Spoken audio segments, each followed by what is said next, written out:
میں آپ کو ایک چھوٹا سا ایک علمی ٹوٹکا بتا دیتا ہوں، آپ چیک کر لیں کہ صحیح مسلم میں 240 نمبر حدیث ہے،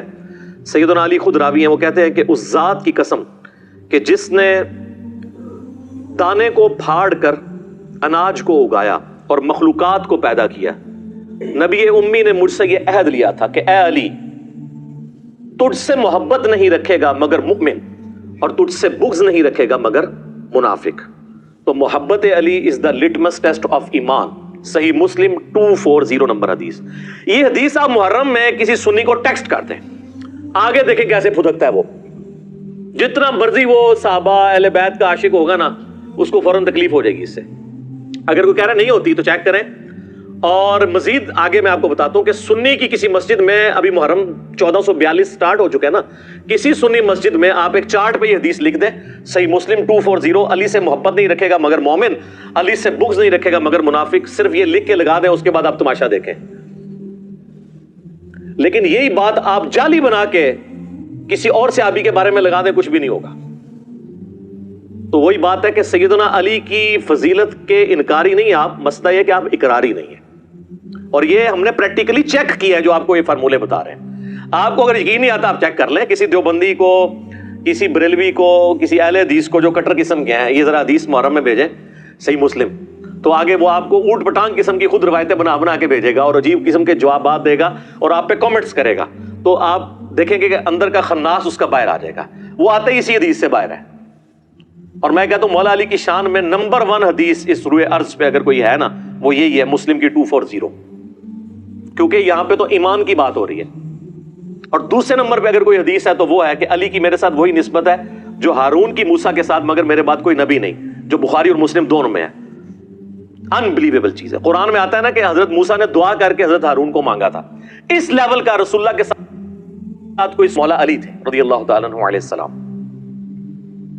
اور فرمایا کہ میرے بعد نبی کوئی نہیں آنا، یعنی سیدنا علی اگرچہ حضرت ہارون کی طرح نبی علیہ السلام کے سپورٹر تھے جیسا کہ وہ موسیٰ علیہ السلام کے، لیکن نبی نہیں تھے۔ تو کیا مطلب ہے کہ نبوت کے فوراً بعد اگر کوئی درجہ ہے تو مولا علی کا ہے، اور اس میں یہ بھی امپلائڈ ہے کہ اگر کوئی اور نبی ہوتا تو مولا علی اس کے لیے ڈیزرونگ تھے، جس طرح کہ جامعہ ترمذی میں صحیح سند سے حدیث ہے کہ میرے بعد اگر کوئی نبی ہوتا تو عمر ہوتا، یعنی یہ فضیلت کے طور پہ، جیسے قرآن میں بھی ہے قل ان کان للرحمن ولد فانا اول العابدین، اے نبی فرما دو بالفرض اگر اللہ کا کوئی بیٹا ہوتا تو سب سے پہلے میں اسے پوج رہا ہوتا۔ یہ سمجھانے کے لیے، اس سے کوئی لم یلد ولم یولد ختم نہیں ہو گیا، یہ بات سمجھانے کے لیے۔ تو یہ جو فضیلت ہے سیدنا علی رضی اللہ تعالیٰ عنہ کی، لٹمس ٹیسٹ آف ایمان، صحیح مسلم 240، علی کی میرے ساتھ وہی نسبت ہے جو ہارون کی موسیٰ کے ساتھ، بخاری مسلم دونوں میں حدیث، اور تیسری ہے من کنت مولاہ فہذا علی مولاہ، غدیر خم کی حدیث۔ یہ 3 ٹاپ آف دا لسٹ فضائل ہیں، ویسے تو بہت زیادہ ہیں۔ المستدرک للحاکم میں صحیح سند کے ساتھ امام احمد بن حنبل کا قول ہے کہ ذخیرہ احادیث میں سب سے زیادہ احادیث جس شخص کی فضیلت میں ہے وہ علی ابن ابی طالب ہے رضی اللہ تعالیٰ عنہ علیہ السلام۔ صلاۃ بر محمد و آل محمد، اللہم صلی علی محمد و علی آل محمد۔ تو اب اس ماحول کے اندر اجتہادی خطا والا جو ہم نے ایک دعوت کو لانچ کرنے کے لیے حکمت اڈاپٹ کی ہے، آپ اس حکمت کو سمجھیں۔ اب اس خطا کے حوالے سے بھی تھوڑی ڈسکشن ہو جائے۔ صحیح بخاری اور صحیح مسلم دونوں میں یہ حدیث موجود ہے، متفق علیہ، اور بخاری میں ذرا ڈیٹیل کے ساتھ ہے، انٹرنیشنل نمبر کے مطابق 2812۔ مسجد نبوی کی تعمیر کے دوران یا غزوہ خندق میں خندق کھودتے ہوئے، ان دونوں میں سے کوئی ایک موقع تھا۔ ابو سعید خدری رضی اللہ تعالیٰ عنہ کہتے ہیں کہ صحابہ کرام پتھر لا رہے تھے تعمیر کے لیے، یا پتھر اٹھا رہے تھے، باقی اصحاب ایک ایک پتھر اٹھاتے تھے، سیدنا عمار ابن یاسر 2 پتھر، اتنا ان کا ایمان کا جذبہ۔ ظاہر ہے کہ جس کے جینز کے اندر ایمان ہو، جس کے ماں باپ اسلام کے پہلے شہداء ہوں، سیدنا یاسر اور سیدہ سمیہ رضی اللہ عنہما وعلیہم السلام، اسلام کے پہلے شہید جنہوں نے ابو جہل کی تکلیف اٹھائی، تو ان کا بیٹا پھر یہی ہوگا نا۔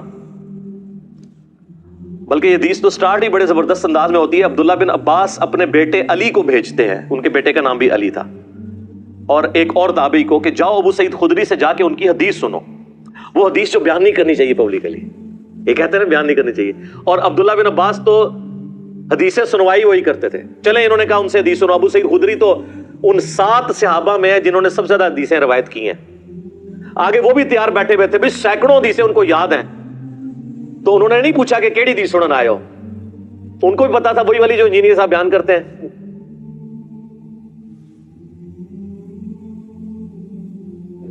اور آپ کے علماء نے پابندی لگائی ہوئی ہے. تو کہتے ہیں وہ اپنے باغ میں کام کر رہے تھے تو ہم نے کہا کہ حضرت ہمیں ابن عباس نے بھیجا ہے اور وہ کہہ رہے ہیں کہ جا کے ابو سعید سے ان کی حدیث سنو. ابو سعید کو تو سینکڑوں ہزاروں حدیثیں یاد ہیں. انہوں نے پوچھا کیڑے علی, تو انہوں نے کہا کہ سنو. پھر انہوں نے یہ حدیث شروع کی کہ اس طریقے سے تعمیر کا موقع تھا, سب لوگ ایک ایک پتھر اٹھا رہے تھے اور عمار ابن یاسر 2 پتھر. تو نبی علیہ السلام نے اپنے مبارک ہاتھوں سے جو ہے ان کے سر اور داڑھی سے مٹی جھاڑتے ہوئے کہا وائے عمار,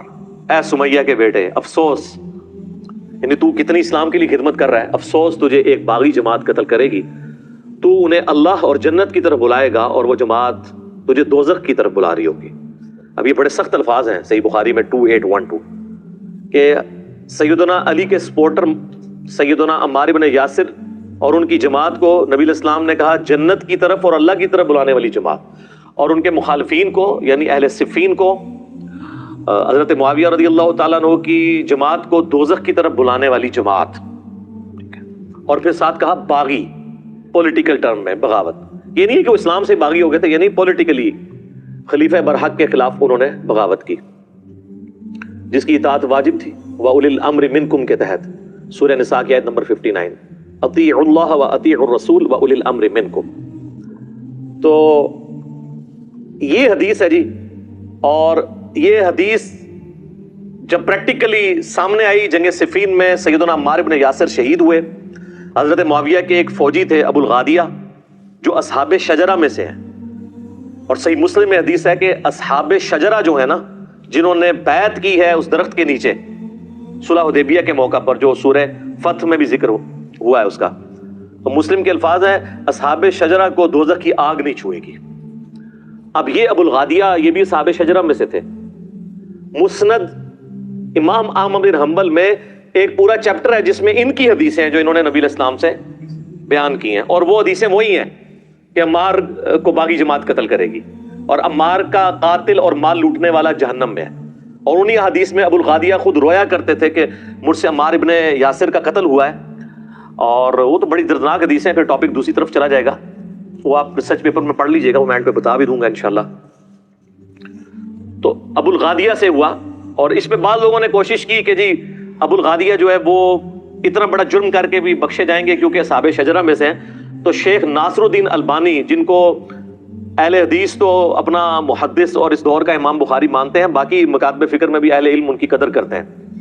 انہوں نے سلسلہ احادیث صحیحہ میں باقاعدہ بحث کی کہ یہ بہت مشکل تعویل ہے جو آپ کر رہے ہیں. اور انہوں نے کہا چونکہ نبی علیہ السلام نے اسپیسیفکلی فرما دیا ہے تو جو عام دلیل ہوتی ہے وہ خاص دلیل عام دلیل کو ختم کر دیتی ہے, عام دلیل کبھی خاص دلیل کو ختم نہیں کرتی. اور یہ اہل حدیثوں کو بات پتہ ہے, جب ہم انہیں کہتے ہیں نا وَإِذَا قُرِئَ الْقُرْآنُ فَاسْتَمِعُوا لَهُ, تو وہ کہتے ہیں یہ تو جنرل ہے, ہم اس کو ختم کرتے ہیں لا صلاۃ لمن لم یقرأ بفاتحۃ الکتاب سے, وہ کہتے ہیں وہ خاص ہے کہ جو فاتحہ نہیں پڑھتا اس کی نماز نہیں ہوتی, لہٰذا یہ جو جنرل آیت ہے اس میں یہ ایک تخصیص آ جائے گی کہ فاتحہ آپ پڑھ سکتے ہیں امام کے پیچھے بھی, ایک علیحدہ سے ایک ٹاپک ہے.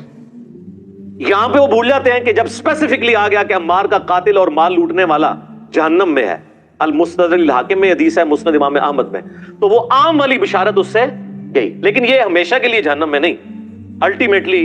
ہر مسلمان کو جس نے ایک دفعہ بھی کلمہ پڑھا ہے وہ جنت میں جانے میں انشاءاللہ کامیاب ہو جائے گا. باقی آخرت کے معاملے میں نے آپ کو ایک ٹیکنیکل پیسے کیے, اللہم اجرنا من النار, آمین ثم آمین. تو یہ حدیث, اور اس کے بعد جب یہ سارا معاملات ہوئے تو پھر اہل سنت کے ہاں یہ چیز اسٹیبلش ہو گئی کہ حضرت علی رضی اللہ تعالیٰ عنہ کی ساری جنگیں حق پر مبنی تھیں اور مخالفین باغی تھے. البتہ اس میں اختلاف ہے کہ مخالفین کی جو بغاوت ہے وہ اجتہادی خطا کے طور پہ شمار کی جائے گی یا ہٹ درمی کے اوپر, اس میں اختلاف ہے. پھر اس میں بھی ایک جز کے اوپر اتفاق ہے کہ جو اہل جمل ہیں یعنی سیدہ عائشہ, سیدنا طلحہ, سیدنا زبیر رضی اللہ عنہم اجمعین وعلیہم السلام اجمعین, چونکہ انہوں نے اپنی اس غلطی سے رجوع کر لیا تھا بعد میں اور شرمسار تھے, لہٰذا ان کی غلطی کو اجتہادی غلطی کے طور پہ ایکسیپٹ کیا جائے گا اس حوالے سے کہ اللہ تعالیٰ معاف فرمانے والا ہے. اور مولا علی نے بھی ان کو معاف کر دیا. وہ المستدرک للحاکم میں، المصنف ابن ابی شیبہ میں اور کئی کتابوں میں، سنن الکبریٰ للنسائی کے اندر حدیث موجود ہے کہ مولا علی نے کہا کہ میں اللہ سے امید کرتا ہوں، یہ سورۃ الحجر کے اندر جو آیت ہے کہ اہل ایمان آمنے سامنے بیٹھے ہوئے ہوں گے جنت میں تختوں کے اوپر، اور اللہ تعالیٰ ان کے دلوں سے میل دور کر دے گا اور وہ جنت میں پہنچ جائیں گے. میں اللہ سے امید کرتا ہوں کہ یہ بشارت میرے، طلحہ، زبیر اور عثمان بن عفان کے لیے رضی اللہ عنہم اجمعین، کے ہمارے دلوں میں جو ایک دوسرے کے بارے میں چیز آ گئی ہے وہ اللہ تعالیٰ دور کر دے گا. لیکن جہاں تک تعلق ہے حضرت معاویہ رضی اللہ تعالیٰ عنہ کا، ان کو حضرت علی نے معاف نہیں کیا، اس لیے کہ وہ حضرت علی کی زندگی میں بھی اپنی اس خطا کے اوپر قائم رہے اور اس کے بعد 20 سال زندہ رہے اور مرتے دم تک انہوں نے رجوع نہیں کیا. اسی لیے سیدنا علی نے ان کے بارے میں ڈیفرنٹ ایٹیچیوڈ رکھا. میرے استاد ڈاکٹر اسرار صاحب رحمہ اللہ تعالیٰ نے سورۃ الحجر کی انہی آیات کی تفسیر میں بیان القرآن میں یہ کہہ دیا تھا،